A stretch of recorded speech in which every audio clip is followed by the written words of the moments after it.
Welcome to LOA Today. Walt Thiessen, Tom Wells, and Alex King here on this Friday, November the 30th, 2018. It's 8 a.m. New York time, 5 a.m. Los Angeles time, 1 p.m. London time, and 12 midnight in Sydney, Australia. So whatever time it is where you're located, thank you so much for tuning in today. We really appreciate it. And as usual, we are live streaming to the Law of Attraction Changed My Life group, although that's actually going to be expanding pretty soon if my tests prove out the way I think they're going to prove out. We're going to have even larger coverage than that, but not that that is small, because it's not, because there's like 92,000 people in the Law of Attraction Changed My Life group. But we're going to start expanding it even bigger than that pretty soon if my tests work out right. So this is an exciting time. So, Tom, how you doing? We haven't talked in a week, but how's it going for you? Yeah, it's been a good week. Lots of changes, lots of learning and exploring and interacting with a bunch of groups of people and lots of private sessions with people. It's been a good week. All right. Good. Lots of reading. I'm reading some incredible books right now. I'm really happy about it. Excellent. Oh, yeah. Well, that sounds like good fun. Yeah. Cool. Yeah, I'm always reading something that's like really I call it my leading edge of creative expansion. I love it. Very good. Fancy. Yeah. I figure that's in fact, that was one of the questions I had for the question and answer one, because we were each supposed to bring two questions today. So, Right. So one of mine said, why are we here in this earth realm? And that's one of my answers to that, for creative expansion. That's one of the main reasons. All right, good. And we can elaborate on that if we end up talking about my questions. But I'm anxious to hear your guys' questions, but more anxious to hear our listeners' questions. Well, first we got to also bring Alex in, because she's been chiming in from the background. But Alex, how you doing? We talked on Tuesday, but how's it been going the last few days? It's been going good. I've been rather popular this week. Ooh, popular. Yeah. That a lot of interactions with high school friends. That's a good thing for somebody who's got agoraphobia. I mean, that'll help get you out there, just because you're getting that good, I mean, it's all online and on the phone. Yeah, but still, even so, it's human interaction. That's a good thing. Yeah. Really good. Excellent. Yeah, well, you've had a good few days for sure then. I have, yes. All right. So folks are just contacting you spontaneously? Yeah, right out of the blue. That's great. Yeah. Wonderful. Yeah. Good stuff. Yeah, I've been having a bunch of that too for some reason. People who I hadn't talked to for a long time are suddenly I'm talking to them. Maybe it's the holiday coming on, and people are, they're reaching out. It's these shorter days and everything. We need more people in our lives. True.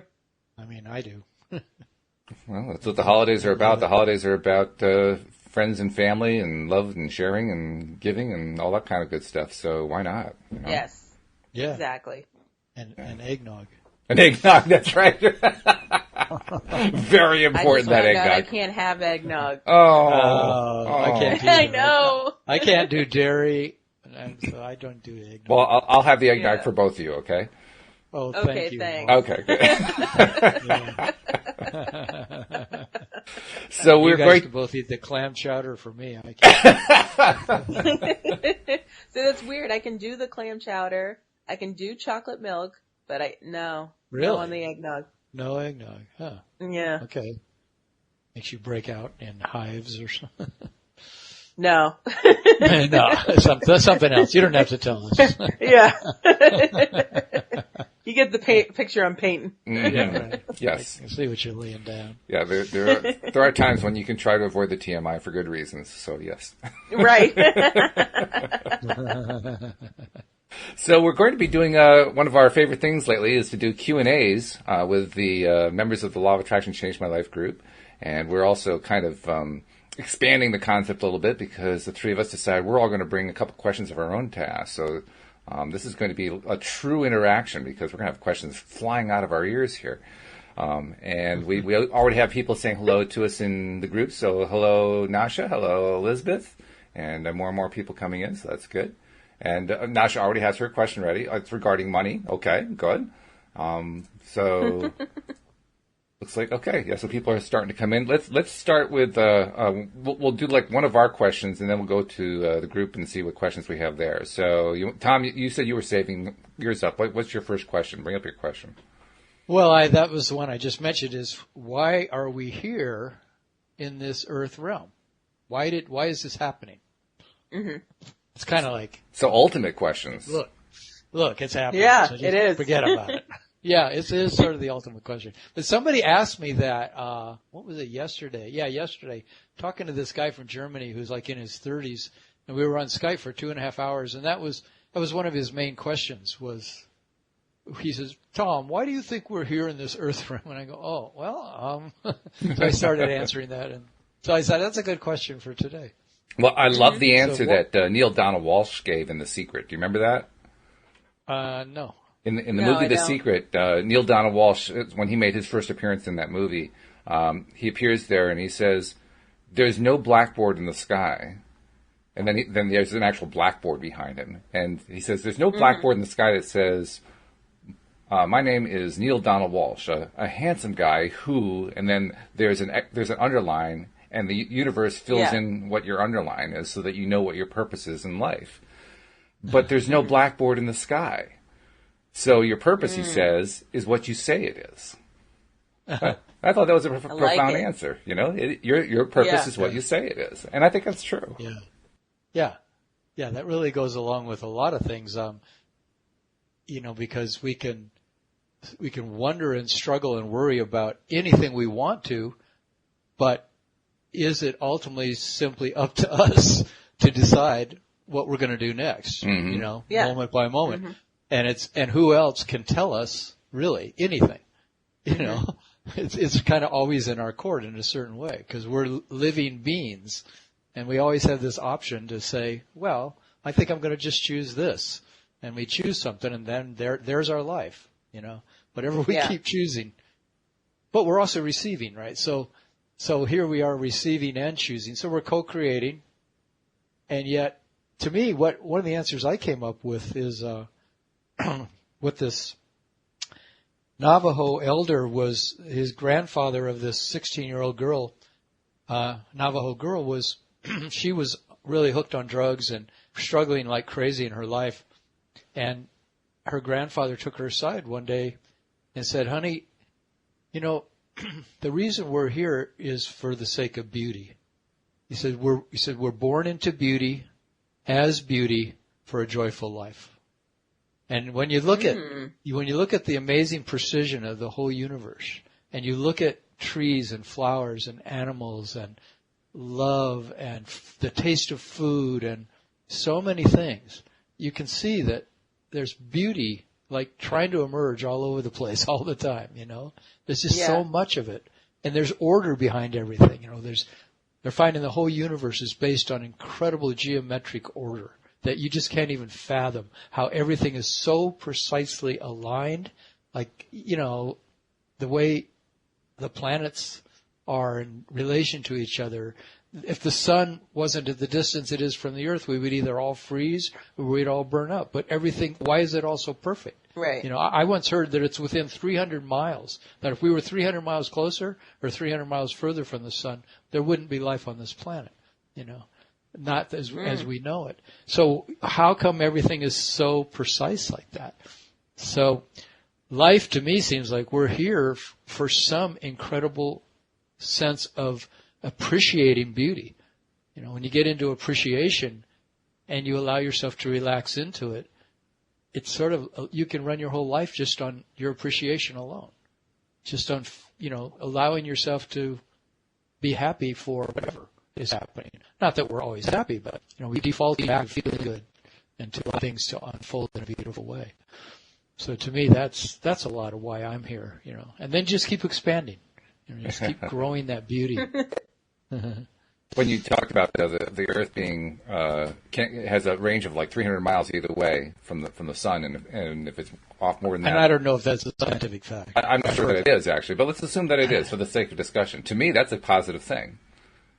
And the reason I say it's a positive thing is because really it shows just how amazing our collective powers are as beings to visualize the absolutely perfect arrangement of the solar system.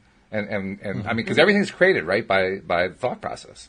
So we all created this solar system with, that exact distance from the sun so that everything would work out perfectly. That's a pretty high level of precision. We ought to pat ourselves on the back for how good we are at manifesting stuff. Yeah, we're good at We this stuff. haven't fried ourselves. That's right. That's right.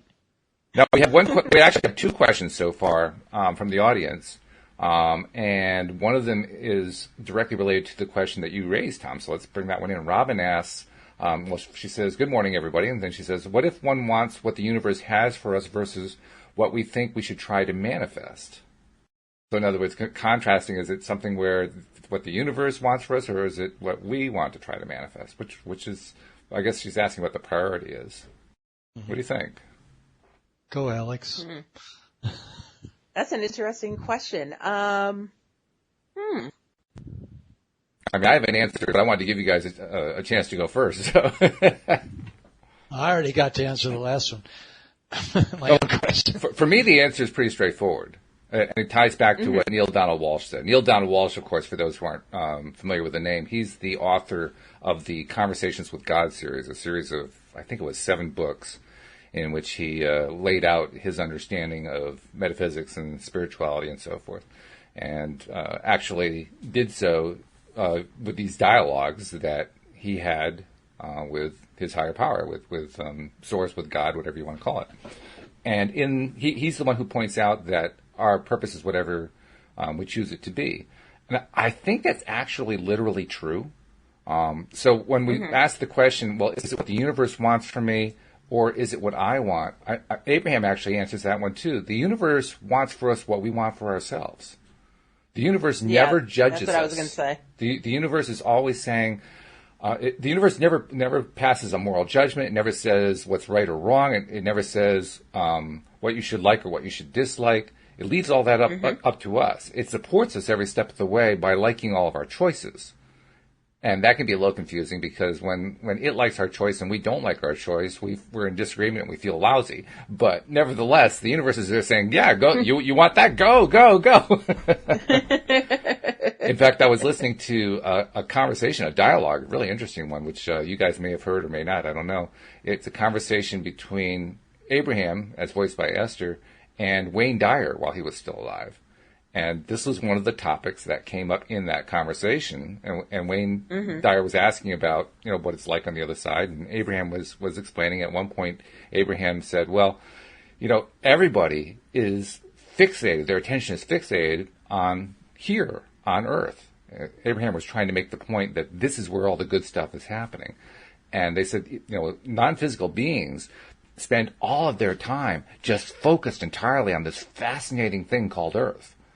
So, clearly the attention to what we're doing here is huge on the other side. Okay? And if we understand that, and we understand that they're rooting us on with whatever choices we make, then it really becomes clear to me.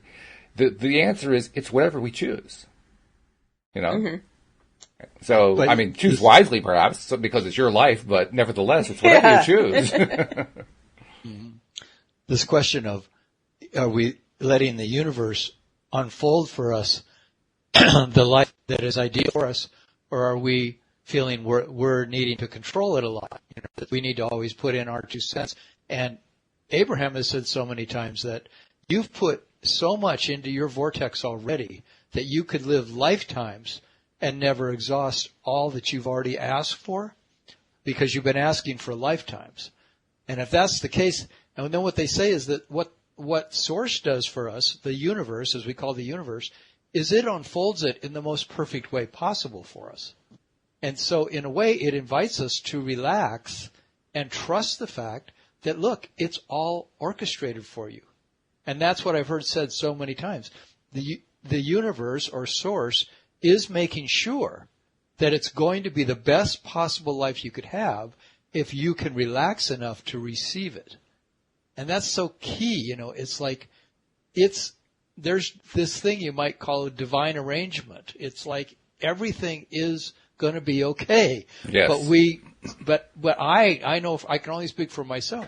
I get so concerned that it's on my shoulders. It's up to me to make sure my life works out, that I interject my effort in there too much. Instead of waking up and saying, I wonder what amazing things will happen today. I wonder how good my life could get today, and then just be in appreciation of everything I already have, and then look for things as they unfold to be coming to me by wondrous intervention, by wondrous grace, by beauty wanting to unfold in my life. And I think that's letting the universe bring me its gifts. You know, like Abraham has said, blessings are constantly raining down on us, but we put up our umbrella. So like, to me, it's like, that. It's like, what? You know what? So it's really like I could trust that much and things would actually work out. I could trust that much. I don't have to like try so hard. And you think about before the day of notebooks and computers and everything, people couldn't even write down all their wishes. They just had to, you know, they just had to like walk around and I bet it, in a way it could have been easier to just receive before we tried so hard to organize our lives, you know? Yeah, I agree. And I kind of love that. That's one of my dreams is to go live in a little house on a beach somewhere where I don't have anything to do except surf and walk on the sand and, you know, make love and pet my dog, you know? I mean, it's like just a beautiful, and eat, you know, and watch the stars at night, you know? I mean, life is kind of pretty amazing if we're in a really simple place. Well, this is true. We have more questions pouring in here, so let's get to the next one. This is from Nasha, and she asks, I'm trying to manifest money, and she laughs. On the contrary, I'm way too broke. Why and what make me so broke? In spite of I'm trying my best for my needs to be met, I'm talking not about leisure, I'm talking about needs. Where am I going wrong? And then she says, well, I guess every life is a different purpose. But it's a common question. The probably the most common thing that people want to manifest and struggle the most with is manifesting money. So I'm going to throw it out to the panel. You know, what's the solution? How do we address her particular situation and the situation in general about attracting money? I think she needs to get specific. Like, okay, I need such and such amount for this bill, or I need such and such amount for this, you know, grocery bill or whatever. I think being specific is key. Why is that? I don't know. I just feel like if you just say, oh, I just want money, like you could find a penny on the floor. That's like, true. That could be what you manifested. You know what I mean? You know, find a penny, pick it up. So. Yeah, no, that's a good point. That's why I think being specific is key. Yeah, I agree with you. That's very true. Tom, any insights on attracting money? Well, I think one of the biggest understandings I'm getting about money is that money is just energy like love or anything that we want to come into our life. And there's a level of ease and peace of mind and relaxation that will allow money to flow to us a lot more easily, or allow doors of opportunity to open up because we get into an elevated state of ease, you know, of happiness. I know when I'm just like my most trusting or my most enjoying of life, that's when I meet the most cool people. That's when I have the most amazing conversations. And that's when money comes to me. I mean, I had a friend just give me several $1,000s the other day just because he had heard that I was struggling a little bit in one area, and he's a multimillionaire, and he just called me up and said, I want to give you some money. And I was like, oh, okay. You know, and I'm not destitute, but I felt like that was really nice of him, you know, but it happened just because I was putting the call out, you know, for that money to come. But I was in a place of, I think, great receptivity because I really was in a place of trust, more trust than usual. So that's one way that money comes. Yeah, I agree. It is one of my biggest things that I still am learning is how to allow money to really flow.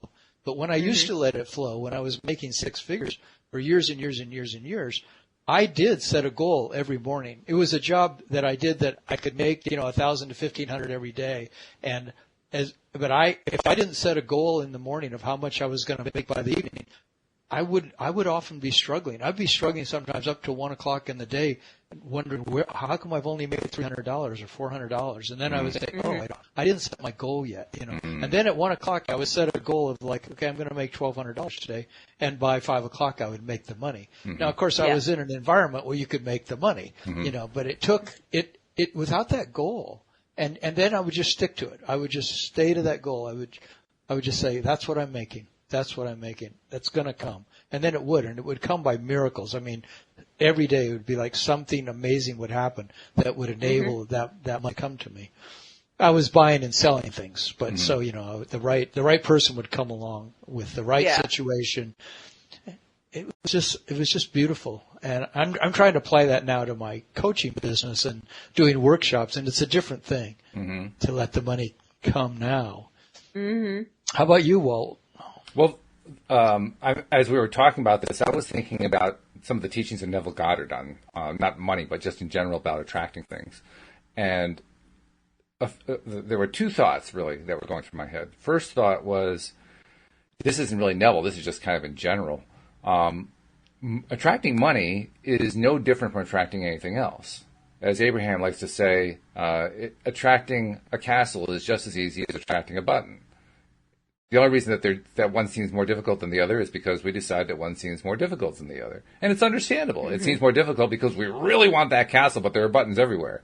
So buttons, no big deal. Castles, not so easy. It's a lot more difficult, we think. And because we think it's more difficult, it is more difficult. So that's the first thought that goes through my mind. The second thought, and this is where Neville comes into it, I think that since attracting money is just like attracting anything else. And you're right, Tom, money is energy. It's all energy. Everything that we're attracting is energy when it really comes down to it. All things are energy that have been kind of solidified into a particular thing that, stays a particular thing because that's what we shaped it into. Because of that nature of what it is that we're attracting and how we're attracting, we can focus on what result we want associated with that thing, and it'll produce the same kind of result. So, like the Neville approach, one of the first things Neville talks about is how he attracted a steamship ticket from New York City to Barbados. This was in the 1930s. No internet. there were barely any telephones. I mean, it was like there was nothing. You couldn't fly there hardly. The commercial air traffic had not really taken off yet, if you forgive the pun. Yeah. There just wasn't. It just hadn't happened yet. Yeah. So he didn't. He could probably have written home because like I said, he was from Barbados. So he could have written home, but he would have had to wait for the mail to get there, right? Because it's not like 2-day delivery. It would have taken him probably a week, 2 weeks to get there. But he met up with this guy named Abdullah, who plays a major role in his life, and Abdullah teaches him to create what I would call, Cindy Chavez and I call, a vignette, a little short scene that represents what it feels like immediately after the thing manifests. And so he created a little vignette, a little short 10-second, 15-second video in his mind of what it's like when he actually gets to Barbados. Because he knew Barbados. He grew up there. He knew the island. And so that's what he ended up doing. And within a very short period of time, he received an unexpected telegram from his brother saying, "We want you home for Christmas. We're sending you a steamship ticket so you can come home for Christmas." So he manifested a steamship ticket by visualizing what it would be like to get there for Christmas. And we've all done stuff like that, So for Nasha, I know you've manifested things, and my reaction to you would be, look at the last thing that you manifested. I actually know the story, what she manifested last, but I'm not going to tell her story. But nevertheless, she manifested something really, really cool. Well, do the same thing. Do the same thing. Just create that same scene and just keep playing that scene. It's the result that you want. I mean, we like to talk in terms of attracting something and, getting passionate about it and so forth. But I mean, it's kind of hard to get passionate about money. It's money, Like, great, I can spend the money, but, oh, wow, I am so in love with money. No, it doesn't work that way. But we can get passionate about what we're going to spend it on. So you're trying to attract the money for a particular purpose. That's what you want to be focusing on. You want to get excited about the thing that you can get excited about because you're already excited about it. So you just keep working that, playing that little video, that little vignette that little motif in your mind. And I honestly think that's the best way to do it. There's one other thing too, in this I'm finding that what I'm working on is I'm becoming an emotional clearing facilitator. And I think that if in your family of origin, you had the example given to you by your parents or somebody who was one of your main caretakers about how hard it was to have money, and that, or maybe you grew up in a family where you got that message a lot, then you've got this internalized emotion that keeps on running in you, and it's telling you, that it's difficult. Mm-hmm. And you're having fear because of that. You're having doubt and wonder and worry about creating it. And I think we need to process those old fears too. We need to let that stuff, be felt in us and accept that, that's how it was, and that allow those feelings to be okay and to feel them. And then we can begin to release the pressure that we have on that stuff. We start to let go of how hard we're holding on to the same way that we learned it from our parents. Mm-hmm. To be, that money doesn't come easy. There's so many things in our society that say that. You only get money by hard work, and a lot of people have that message. But you notice these people who grew up in really wealthy families, where everything was easy and there was always plenty of money, they tend to often be the people who create a ton of money. And they continue to keep the family legacy going of tons of money coming in because they've been taught from the time they were little kids that money's just always there. Exactly. And there's plenty of it. Yeah. So we got to overcome the conditioning we had as kids. Mm-hmm. But how do we get through those original messages we got in our family when we were growing up? And that's done by going inside and letting ourselves feel those feelings of lack, and then allowing ourselves to be okay with it, and they will naturally transform. Those feelings can naturally transform into feelings, and abundance then will flow into our lives more as we let go of these old things, these old patterns of conditioning. Yep. Okay. That's another way. Yeah. Shireen has a question, and we're going to get to it, but there's a follow-up from Elizabeth about what we were just talking about, so I'm going to insert that one here. Elizabeth asks, what do you mean by a place of great receptivity, Tom? A place of great receptivity? Yeah. Well, if you, let's say that you get out a journal, a piece of paper, and you start writing everything that you appreciate about your life the way it is right now, and you look for, say, the abundance that's happening in your life. I have my health, or I have a certain amount of money that is already in the bank, or I've got food in the refrigerator, I've got these wonderful friends in my life. You start writing down things that you appreciate, so you count your blessings, and that opens our heart and our minds to be receptive to even more. Because we start creating a vibration inside of ourselves, allowing that vibration of receptivity to our own well-being. So we open ourselves by trusting that life wants to take care of us. Life wants to give us beauty. Life wants to give us money. Life wants us to be successful. But how do we just be receptive to that is that we start being appreciative of the things we already have, and then naming the things that we are open to receiving. And I don't know, I do it just by, I guess it's a level of trust. I just say, I'm here to allow the universe to take care of me, and it wants to give me wonderful things. Mm-hmm. And so being in that place, that's receptivity to me. And knowing, I like the fact that Abraham said 100% of your job as a human being is to be receptive to your own well-being. Good point. 100% of your job every day is to open your heart to receive the gifts that the universe wants to give you. But, we got to be so relaxed to receive that. We have to chill out and just go, hey, maybe this isn't such a struggle. Maybe I'm trying way, way too hard, and I worry way, way too much. And I think about it way too much. I got to go have more fun, go general, go, listen to more music, dance more, hang out with your friends more, do things that will make you feel like life is fun, Well, receptivity. We're always worried about it. Receptivity is what Alex was doing this week. I mean, she was talking earlier about how she was getting all these contacts from friends all over the internet. I mean, you were in receptive mode the last few days, weren't you? I have been, yes. Yeah. It's a good place to be. And I think that comes from the clearing session that you guys, well, not you, Tom, but Walt did earlier last week, I think. I participated, so I was like, yeah, I think that's part of it too. The one that Linda Armstrong led? Yeah. Yeah. She did a group clearing session? Yeah, she did a group clearing session on money, interestingly enough. Yeah. Oh, good. Yeah. Yeah. And you noticed a difference, Alex, ever since then? Yes, I have. Yeah. Wow. That's sweet. It was good. It was a good Right? session. We got a lot of good feedback on that one, too. I think we clear, it's like, they say it's like peeling the layers of the onion. You know, you clear a little bit, and then you clear a little bit more, and you clear a little bit more, and before long, you're just not as congested as you were with work. You're not as congested with struggle and trying so hard.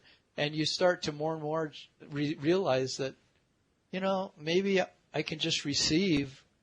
I don't have to be struggling so hard to be the creator of everything. Yeah. That makes sense. Now, excuse me. Now, Shireen asked a question, and this is another one of those more general questions, and it's a good one. She says, how do you cope with life hardships and with not really loving yourself? So really two questions in one there. Either one of you want to take a stab at that one? How do you cope with life hardships and with not really loving yourself? Well, I think you probably having trouble loving yourself because of the life hardships. Those go hand in hand. In you know, and also low self-esteem has a play in it too. So it's as far as law of attraction goes, I would just ask the universe for, you know, guidance.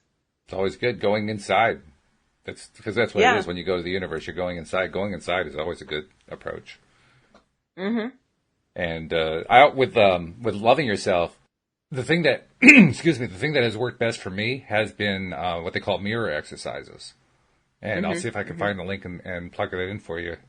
Excuse me, for you, Shireen. But mirror exercises, you do those for a 30-day period, and if you do them faithfully and really work on saying those three very difficult words to yourself while you're looking at yourself in the eyes, I love you. It's amazing how hard it is the first day or even the second day. But if you stick to it... It's weird. It's very weird. No doubt about it. But if you stick to it, it pays off. And your self-esteem improves. You start to feel more confident. And plus, at the end of about 20 to 30 days, all the negative self-talk disappears, which is really cool. You know? So, yeah. I mean, I had that negative self-talk going on for years. Did the 30-day program on the mirror exercises, and all of a sudden my head was quiet. I thought, wow, this is spooky. I'm not used to this. I'm used to all the voices. The voices are gone. No, but seriously, it's really, really good stuff. So yeah, I'll get the link for mirror exercises and plug that in for you, Shireen. And I think that once you focus more on loving yourself and spending more time on appreciating who you are, I think you're going to find that your life hardships start to shift. Which is kind of what you were alluding to, Alex, that the two are connected. Yeah. I think they really are connected. Because the more that we love ourselves, we've just changed the whole thought dynamic. And when you change the thought dynamic, you're changing the physical world dynamic that must manifest out of it. It's hard to predict in advance exactly how it's going to change, other than to say it's going to change for the better. And it'll happen in unexpected ways, synchronicities, and all these kinds of weird things that happen. We look back and we say, what? What happened? I don't understand. But they happen. That's the way, when you do this stuff, especially in the early stages, that's the way it works. You get these weird results that start happening. But they're results for the good if you're focusing on, taking care of yourself, loving yourself, feeling good about yourself, being kind to yourself. That's a big part of it. Boy, oh boy, you got to be kind to yourself. Look at all the different ways we're rough on ourselves. I mean, even the question, and I'm not criticizing you for the question, I'm just simply pointing out, how do you cope with life's hardships? We just beat ourselves up by saying, oh, we have all these hardships. That's being rough on yourself. We don't think about it that way, but that's what it is. Oh, God, life is so hard on me. And as I'm saying that, I'm making it hard on me. Yep.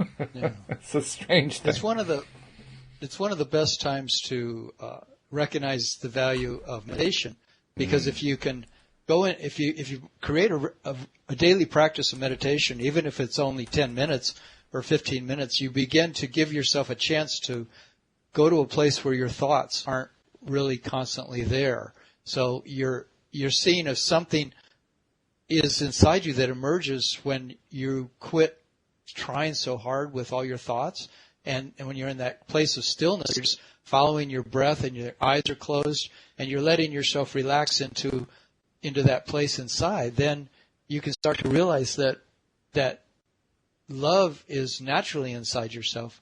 And I think we have to make peace with the fact that we sometimes are feeling bad. You know, we have to there's this thing that Abraham said, make peace, make peace, make peace with what is right now. And I think that's so key for me, is that I have to feel like it's okay that I don't feel good all the time. It's okay to just accept all my feelings, make peace with all of my feelings. You know, there's this famous saying, let all your feelings be welcome at your fire. You know, and if we can make peace with even the things that seem the most difficult for us, then we can be able to then be more receptive to the fact that there's good things happening in our life. Yeah. And we get out our journal and start writing all the things that we're grateful for, all the things we appreciate, and we start realizing that, you know, maybe we can love the fact of all the things that are working good in our lives. You know, we start feeling better about the things. We quit seeing things as what a struggle it is and how difficult it all is and how much I don't love myself. Oh, well, I guess I do love this about myself, and I guess I do love this about myself. Like, write down 10 things you do like about yourself, you know, and each day write down something you like about yourself or about your life, you know, or about another friend. Even if you just write about things you appreciate about other people, it'll bring alive in you the things you appreciate about yourself and about your life. That's good. Yeah. And Nasha also added a really poignant comment. She says, while what we say in the mirror, we need to mean it too. Oftentimes I've noticed we do things in autopilot rather than feeling it deeply. And that's true, especially with the mirror exercise. It's really easy to just kind of go through the motions and not actually look in your own eyes and not actually talk to yourself. Yeah. And just kind of like, oh, I have to do this, so I'm just going to do it. No, she's right. You got to mean it. You got to dive into it, because that's where you actually get the power out of it. I like this thing, become your own best friend. Make a decision that nobody can love you the way you can love yourself, and that you're walking around with you all day long. So, you know, how am I ever going to feel love if I can't somehow work on that one thing? Like, how can I love myself just by choosing to do it? You know, just continually saying, there's nobody in this room right now but me. At least I can love me. You know, or you can trust in a higher power that's got your back. You can say, you know, there's got to be somebody who loves me out there, you know, and let yourself feel the love from them, because I believe that really is the way it is. There's all kinds of beings that are focused on us that love us, but what if we just cultivate the ability to trust that we're loved, and cultivate the ability to love ourselves by just making a decision. I'm going to be my best friend from now on.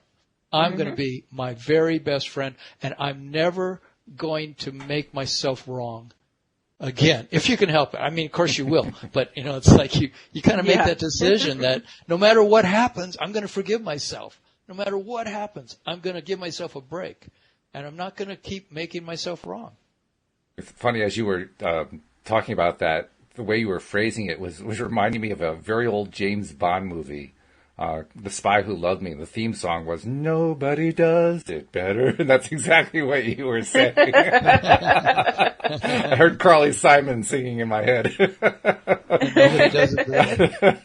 That was funny.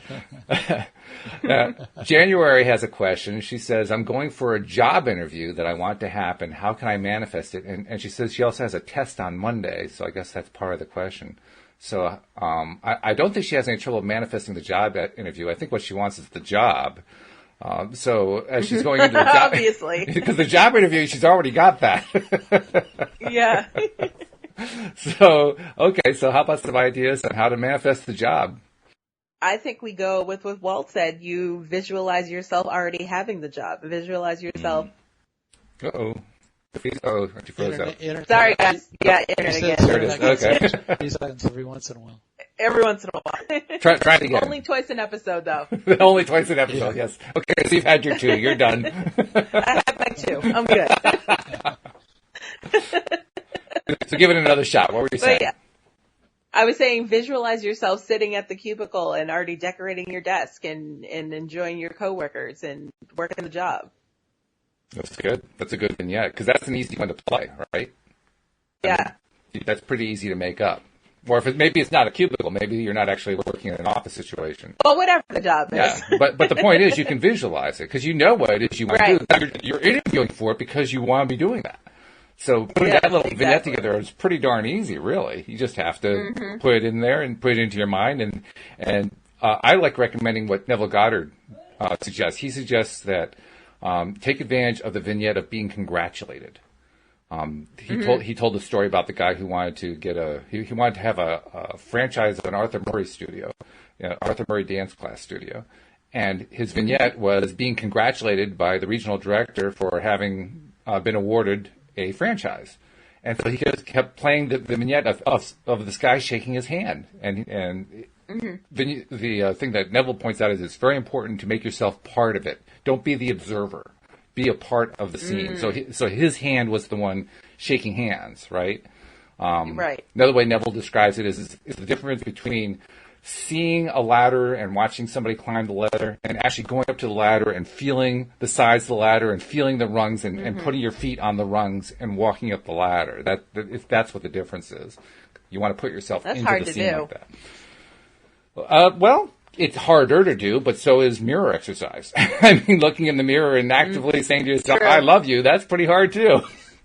But visualization is a skill that we develop too. It's like we didn't grow up. If we would have had classes in grade school about how to visualize, we'd all be living different lives because it's a skill. I mean, we do use our imaginations a lot, but I really realize that you got to spend 5 to 10 minutes a day sitting in a chair or laying down on your couch or something and run those pictures through your head of, even of yourself spending the money that you get from your job. See yourself, well, what do you want that money for? See yourself doing those fun things or going out to the store and buying a ton of food and, you've got plenty of money.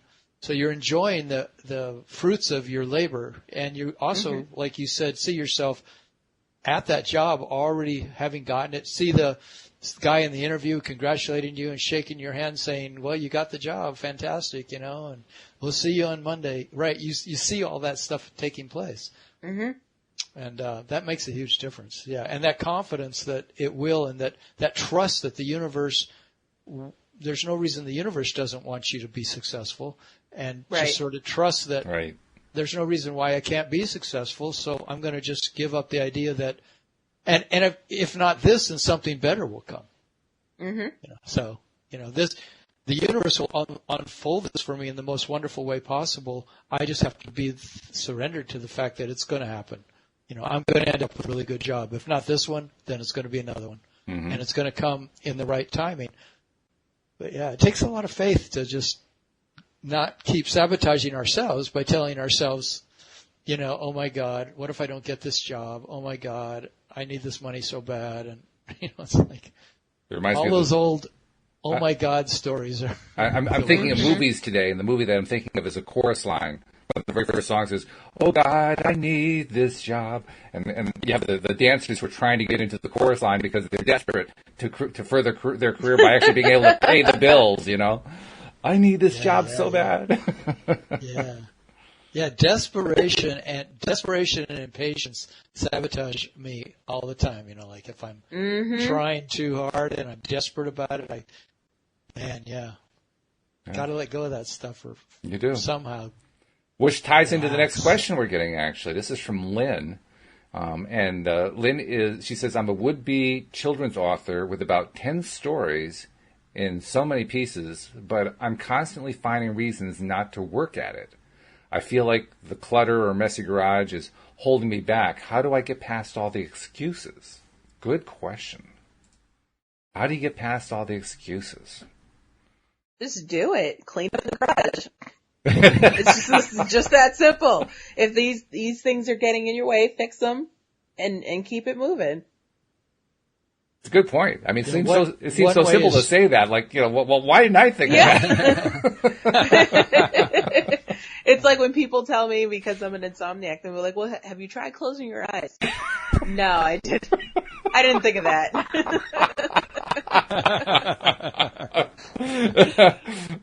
Did you try laying in the bed? Exactly. Have you tried Yes. turning off the light? No, I didn't think of that one either. Oh, that's funny. Well, have you tried making the bed? Oh, no, sorry. That's the opposite effect. But it's a good point. I mean, it's a very straightforward point. If you're being bothered by clutter, get the clutter out of the way. I mean, literally, and even if you can't bring yourself to clean up the clutter, just get a plastic bag, a great big trash bag, and put all the clutter in the trash bag, put it over in the corner, and now the clutter's out of the way. You don't have to throw the trash bag out. You can go through it later, but now you got the clutter out of the way, right? Yeah, that's one of the big things for cluttering is to get yourself 10 boxes or however many you need and label each box with what's in there. But just put everything in a box and stack all the boxes in one place with the labels of what's in those boxes, and then everything looks great. And then you go back in and you start writing on your children's stories. And one way to get your children's stories written is push butt in a chair for a certain given period of time and say, every day I'm going to put my butt in this chair for 2 hours and I'm going to commit to 250 words, and that's it. But if you did that every day for a year, you would have an entire book written by the end of the year. If you just wrote 250 words a day or even 5 days a week and then take 2 days off, you would get a lot written. But making that routine is kind of important. I know that's what I have to do to get. I'm writing modules right now for workshops, and if I don't create a time to do it, it just doesn't get done. It's just I have to make a time, and I had to declutter a ton of stuff before I could convince myself, because I felt my head was full of clutter, and my garage was full of clutter, and my upstairs bedroom was full of clutter. But what I did is I just slowly worked on the clutter. And, first you might have to put it all in boxes, but then once in a while, take one or two of those boxes, have a little table set up somewhere, take one or two of the boxes, open them up, get rid of that stuff, go back in, do your 2 hours of writing, and then go for a walk and go do something fun. Create a little bit of a routine where you get a little something done every day. And, but that seems hard for us, but I think that's the minimum discipline, right? I mean, otherwise, I think I continue to spin my wheels forever.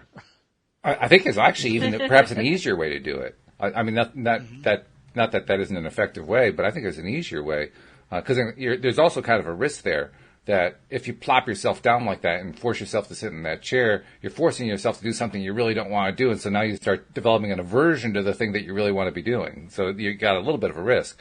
But we don't have to even have that risk, I don't think.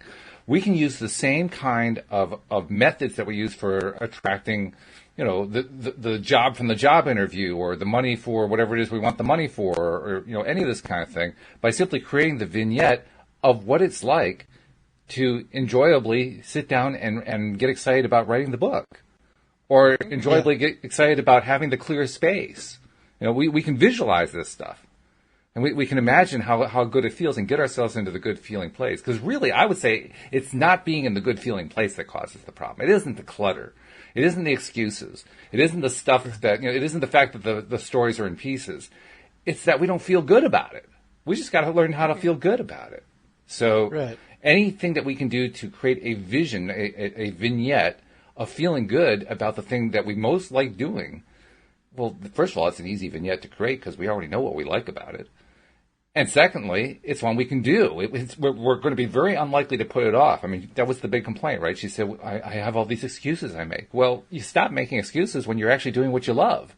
It's like with my wife. My wife has, for years and years, talked about how she doesn't like getting up early. She really, really doesn't like getting up early until she discovered tag sailing. And after she loves tag sailing. She loves going out and finding stuff, finding a bargain, and trying to resell it on Craigslist or something like that. She just loves doing that kind of thing. And she hasn't done it lately, but she really was into it for a while. And when she was into it, Saturday morning would come along, and the woman who would not want to be up before 8 o'clock was up bright and early at 5:30, ready to go out the door at 6 to hit the first tag sale, saying, "I'll see you in about 6 hours." Why? Because she loved it. She was so psyched about it. It felt good to her. She had tapped into the good feeling. So that's really what I think the solution is. You've got to find where the good feeling is. So far, you've been looking at all the stuff that doesn't feel good, the excuses, the clutter, the stories and pieces. That stuff doesn't feel good. What's the part that feels good? Talk about that one for a while. What's any part of your life that feels good? Well, like if you can go do something in even some other area of your life, it'll pull up these other areas. Like if you get really happy in one part of your life, it can pull up the other areas, and you all of a sudden want to sit down and write because you were so happy because you started going dancing, or because you started going on beautiful walks in nature, or you started to dance around your house more to beautiful music, and you created a sense of inspiration in your life. And it just all of a sudden you found yourself wanting to go declutter the garage, or wanting to go and write on your children's stories because you started having more fun in general in life. And you quit worrying about the fact that you weren't getting done these other things. You quit having that be the center of your life. Like, oh, why can't I make these things happen? Absolutely. We stress out too hard about the stuff that we think is going to make us happy, and in the meantime we're not happy, We are so rough on ourselves. Really, I have come to appreciate that, particularly in the last year, just how rough we can be on ourselves. We're brutal. We're tougher than our worst bullying critic. We beat ourselves up daily, and it's time to stop. It's time to start being gentle. It's time to start feeling kind about ourselves instead of, gotta force myself to do this stuff I don't want to do that I really want to do. What kind of logic is that? Meditation will help there too, because we does. get more into a place where we get neutral about everything. And then when you come out of meditation, you often feel like, well, why wouldn't I want to just sit down and write my children's stories? I feel so good, Yeah. Herbert, I think this was tying back to the question about money, but he shared an interesting insight. He said, I just had this happen to me. I sent out that I wanted money, had a chance to acquire it, and didn't. And I didn't allow it to get me down. Which is a really, really good point. We put something out and it doesn't show up because we're resisting in some way that we aren't even perhaps aware of, and we get down on ourselves. We should actually do just the opposite. We should get excited about the fact that we got there part way. We just have to go the rest of the way and get back into that positive feeling place again, and just keep putting it out there and keep working on paying attention if we notice any resistances that come up, so that we can pull them out, feel them a little bit and say, okay, I'm done with that. Put it aside. I release that resistance. But the one thing we don't want to do is just get down about it, because all we're doing is going backward at that point. In fact, he even has a little phrase he has. He says, I know I am money and it will materialize physically, which is good. That's very good. I like it. Yeah. Let's see. Lynn actually gave us a little feedback on what she's doing. Let's see. The comments are flowing a little bit faster than I can read them. But let me see if I can just copy and paste. That way I can get it. She says, I fill up a garbage bin and run it out the door, start another, a donation bin, fill and run it out. Okay, good. All right. Yay. See? So that's what you want to do. That's really good. And we're getting some good feedback, too. People telling us, Jennifer saying, you were all amazing. I would love to share my multi-sensory vision boards app, subliminal vision boards app. It is changing people's lives. Please let me know how I could collaborate with you, love and light. Well, I think you just did. Put a link in, put a little reply to your thing there, and a link to whatever it is that you want us to link to, and people will be able to find your vision board app. So thank you very much for that. And Lynn also came back, love this info, to be kinder to myself and visualize the good feelings of the garage and stop punishing myself, as I do punish myself. Yeah, you're not the only one, Lynn. Believe me, you are not the only one. We all are guilty of this. But the good news is we're recognizing it. That's what the 12-step programs say, right? You know, the first step is recognizing you got a problem. Okay, we recognize we got a problem. Yep. We just passed the first step. Hooray! Yeah. And that's the making peace with it, you know. If you don't accept the way it is, it can't change, because then you're resisting it all the time. It just gets bigger, you know. They say persist. What persist? You got to accept it, love it, embrace it, welcome at your fire, and then go on to the next thing. Once you're just at peace with the fact, hey, I'm not doing my work, and oh well. Next, what's next? You know, I can do something inspiring. I can do something fun. I can write about something I appreciate. You know, I can sort one box. I don't have to sort 10 boxes. I can go for a walk. Find something that feels good. You know. Mm-hmm. Do that. Mm-hmm. Yeah, Carl Jung. That's who came up with that "what you resist persists" phrase. So you're tapping into. Yeah, that was him. He's the one who originated that one. So you're tapping into a high level psychotherapist, psychologist there. That's pretty good. Yeah. Got a couple minutes, and I want to make sure I get a couple messages in here. Please share the fact that you're liking this, because we're getting a lot of good likes on this, a lot of eyeballs watching, which is really good. And we want to get the word out to more people, because the reason you found out about this is somebody shared it with you. You know, so pass it along. Treat it like a chain letter. This is one time a chain letter is actually a good thing. This is the kind of chain letter you want to pass along, because getting a daily dose of happy into everybody's days, into their lives, is a very good thing. And look what it's doing for you. So, you know, put out a post somewhere on Facebook or Twitter or Instagram, or, you know, take a screenshot of what we're doing, put it on Instagram, or put something in Reddit, or tweet it, or something. But every time that we're doing these, please put it out there, because we want more and more people to get their daily dose of happy. And if you're not a subscriber, what are you waiting for? The links are in most of the places where we're posting this stuff. Just, you know, click the appropriate link for either an Apple device or an Android type device, and it'll just walk you right through it. And that way you get all of the episodes coming right to your smartphone. So please subscribe, please share, and please keep those cards and letters coming, and keep posting the notes and so forth, because that's what's making this whole thing work, and we're loving every second of it. Okay, we got like a minute, 2 minutes left before the music, so I'm going to go to Tom first. Tom, what's the big takeaway from today's Q&A? What's the best piece of information you saw or heard, or maybe even said today? I heard myself saying the word relax a lot, and I realize that's a huge part of it, is to chill out. So I'd say chill out, write down the things that you are grateful for, the things you do appreciate. Make a little list every day if you can. And those are a couple good things, really good things. Absolutely. I could go on and on, but I'm not going to. Well, you're good at that. You're like verbose. You just keep going. You're like a fountain, this flowing fountain of information that just keeps coming out and coming out and coming out. So that's cool. It's good stuff. And Alex, what's your takeaway? What's the one message that you think has resonated the most that you want to leave people with today? I would say get out of your own way. Be grateful and trust the universe. Yeah, that's simple. That's a good simple approach, isn't it? Easy to say, not so easy to do perhaps some days, but it's definitely where we're getting to, right? But we can develop it. We're developing those skills, you know? Exactly true. They grow day by day. Yeah. How about you, Walt? What's your big takeaway? My takeaway is I love our listeners. I love you guys. I love all of this. I mean, I am so grateful for everything that is happening with this podcast. I love the live streaming that we're doing. I love the questions that we're getting. I love the insights that we're getting from the audience. And I want more and more and more of it. I am so greedy. I want more and more and more and more. And you're doing it every day, twice a day. Twice a day, absolutely. And we're live streaming everyone we can live stream, whenever Facebook lets us do it, which is most of the time. So, your biggest threat is if you get too happy. You got to be careful.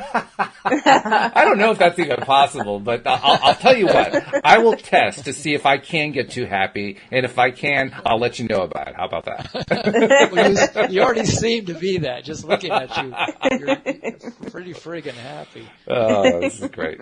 Well, thank you guys for doing this. Thanks to our audience for tuning in live, and thanks to our podcast listening audience who listen after the fact, because we love all of you. And we'll see you all next time here on LOA Today. Goodbye, everybody. Everybody dance. Come on. Let's dance. Let's dance.